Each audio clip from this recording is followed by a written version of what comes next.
Hello, everybody. I'd like to welcome you to the Charter School Marketplace podcast, and proud to introduce Mr. Hal Weatherman. Known Hal for many, many years. He was instrumental in former Lieutenant Governor Dan Forest's staff for many years, Chief of Staff. So rather than me talk about you, why don't you talk about yourself? Well, thank you. I am Hal Weatherman. I am 54 years old, been married for 20 years to my wife, Michelle. I call her Shelly. Mm-hmm.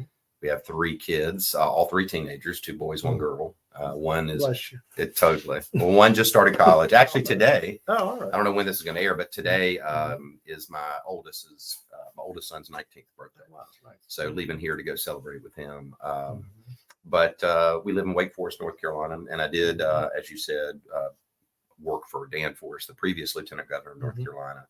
I was with him for 10 years. You know, he was in office for 8. People forget we campaigned for almost 2 years just to get into the office the first time, and was his chief of staff. And then prior to that, I worked for his mother, and she's retired now, but her name is Sue Myrick, and she was the first female mayor of the city of Charlotte, and served 18 years with distinction as one of the most conservative members of Congress. And I never knew that was Dan's mother. I mean, I didn't know until I'd known him 8 years that I realized that was his mother. I had no idea. Yeah, exactly. And people are still surprised at that. But I basically put almost a whole career in with one family as an in-house consultant chief of staff to handle their political affairs and to help them, and which was an honor for me. But it was an amazing training for what I'm doing now, which is I'm running for lieutenant governor and just won the primary the other night. I will be subject to a runoff because we didn't hit the mandatory 30% threshold. But so I have a primary runoff on May 14th.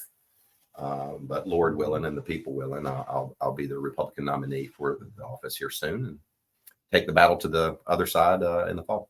So when we worked very closely with your office for a very long time, and some of the most critical pieces of legislation that revamped charter schools. This past session was a very good session. It was very productive. But prior to that, we've interviewed Stephen Walker, who was in your office. He was your charter school guy. Oh, yeah. And, Stephen was the point guy. But your office, we had Senate Bill 10, which completely revamped everything. So people don't understand how important the lieutenant governor's office can be, especially when it comes to school choice, because really your office, when you were there with Dan, spearheaded behind the scenes a number of very incredible pieces of legislation and supported us as an industry. And on the state board, lieutenant governor, Dan stepped up several times, and I'm sure you would, but tell us a bit, if you would, about some of your experiences with working with charter school policy and so on. Well, I mean, as you said, the lieutenant governor, first for people who aren't aware, serves as president of the Senate. So he's the presiding officer over the Senate. He does serve either by general statute and or by state constitution on the State Board of Education and also on the State Board of Community Colleges. And also appoints a representative to the Charter School Review Board. Exactly. And that's kind of the nexus point, that appointment, especially with Stephen, where the lieutenant governor really kind of ingratiates himself into the minutia of policy that impacts charter schools. I will do the same. I'll be the same as Dan. Over and above that, though it's not, some lieutenant governors utilize this, some did not. Lieutenant governor doesn't vote unless it's in an instance of a tie, and they don't have legislative privileges, meaning they can't, quote, introduce bills. It's essentially like the vice president of the United States. Correct. However, there's no prohibition for a lieutenant governor to hire a policy director, general counsel, and to, in effect, draft their own versions of bills. Then recruiting a member of the state house or the state senate to introduce, which we did multiple times. I think any session of the General Assembly, we introduced about 30 plus pieces of legislation. A lot of people would not know that because we didn't, technically we didn't author it, but rest assured, we actually authored that bill. I remember. And so I'm going to continue that as well, because there are things I would like to work on. Listen, I'm a proponent, huge proponent of charter schools. I'm in favor of school choice. Like I said, I have 3 children. At one time or another, all 3 of my kids have gone public, traditional public, private, Christian, charter, or homeschool. And, the mother and I made those decisions. Right. And I want the people to make those decisions as well, because I think it's, the worst thing that we do as a society is to damn the future outlook of a child based on what zip code they're born in. And let's be honest, some of the zip codes are better than others. And so school choice negates that. And I still believe education, I know you're passionate about it. Education is still the greatest stepping stone equalizer for all people. And so I'm gonna be a huge advocate for school choice. I love charter schools. I did serve on the founding board of a very large charter school. Now, when we were there, it was a hope and a dream and a prayer. I'm familiar with that one. Yeah, and here we are. Yeah, 4 years later, I think it is, and we have I want to say 1,900 students. In fact, that's where my my middle boy, that's where he goes to school. And so, I'll be there, whether it's legislation through my office that we actually author, whether it's through the Charter School Advisory Board appointment, or through a voting member of the State Board of Education as a whole. I will always be there to support charter schools and school choice of any sort. Well, and that's the whole point. And I say this ad nauseum about the marketplace. So this is the charter school marketplace, but it's really the education marketplace. Yeah. So to your point, you had homeschooling, private, you had parochial, and district and charter. So based on what that child needed at a certain time. So every charter school should want to see homeschoolers succeed and other parochial schools succeed. And my two children, I've said it before, graduated from Guilford County school choice schools. One was in the IB program, one was in a magnet school. So the principal of the school that my daughter went to, the IB district school, we had that conversation many times. He said, you're bringing competition into this marketplace. So being the only charter school in this town, he said, when you came on, you making us step up. Sure, of course. So that's the whole point. That is the point. Yeah. Competition. Competition breeds innovation. Yes. Bureaucracy kills innovation.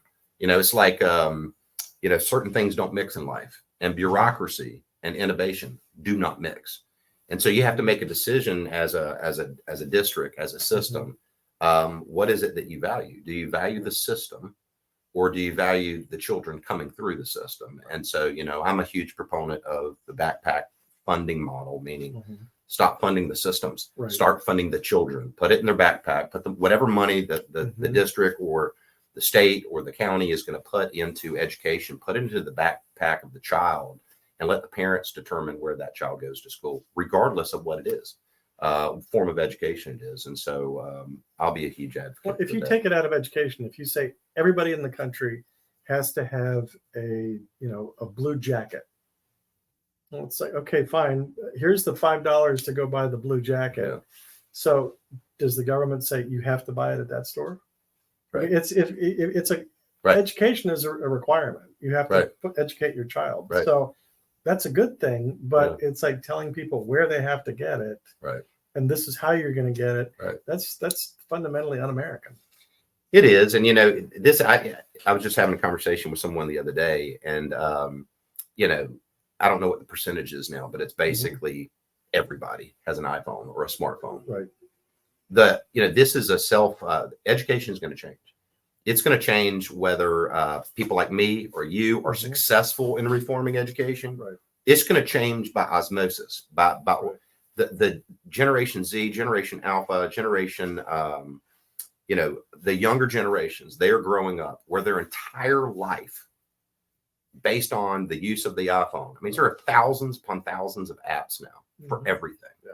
And they are very used to doing their own research. They're very used to picking and choosing whatever app that they want to use. Right. They're very used to, reading reviews and giving reviews and making decisions based on that. These upcoming generations, as they go into adulthood, true adulthood with parenting and all of that, and they start putting kids into the school systems, they are not going to accept a one size fits all cookie cutter. What do you mean I only have this option? It runs so counter to everything that our culture and society is moving towards. And you're seeing that now. I mean, parents are flocking. I can't remember what our wait list is at the school that I used to be on the board of, I think, but it's pretty high. 87,000 kids, 85 to 87,000 kids on waiting lists for charter schools. And there are about 150,000 kids in charter schools. So there's more than a 50% waiting list Right. over and above the actual enrollment. Right. So And, the demand is remarkable. Demand is, and what gets me is I'm not against traditional public school. Right. I'm not against it at all. In fact, I think this is how you reform and make it better and stronger. And in many instances, like I said, my oldest son graduated from a traditional public school. And so, I'm all in favor of that. But I really do believe that the innovation is what's breeding that. And what happened in the 70s when we were kids? Yeah. Remember, everybody had a big, huge gas guzzling car. Oh yeah. And then what happened? Honda Civic. Yeah, exactly. The little Toyota pickup truck. The Datsun. My brother had the Pinto. Yes, right. He had both.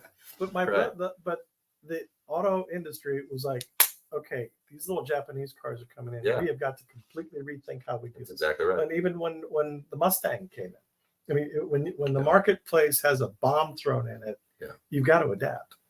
Well, and I would say the same thing, for the high school, elementary school, all the way up through college. I point, and this is, not necessarily completely germane to charter schools, but, just think about the evolution that we're about to go through anyway. It's actually happening. The evolution of education is actually happening right in front of our eyes. You can graduate now from high school if you go through dual enrollment. You can graduate high school as a sophomore in college, right? Through what's called the articulation agreement. You can go to a community college, take your first 35, 40 hours of core classes, and then transfer to one of the 16 UNC school systems. And by law, by statute, they can now not reject those credits. Right. They must take those. Now connect all those dots. I can graduate high school as a sophomore in college. I go my first 2 years in a community college and then go to the 4-year university to get my final degree. So what is a 4-year university degree worth today? Well, 1 year. And not only 1 year. And not only that, with the demographic shift in our population, the college age demographic is going to drop precipitously over the next decade and a half. Right. You may have 1 million or 2 million less college age students in this country. Yeah. So what's going to happen to small universities and colleges if there are no students to go into those colleges? Yeah. So to your point, you essentially have almost a college degree out of high school. Right. And you don't have enough bodies to fill those schools. That's right.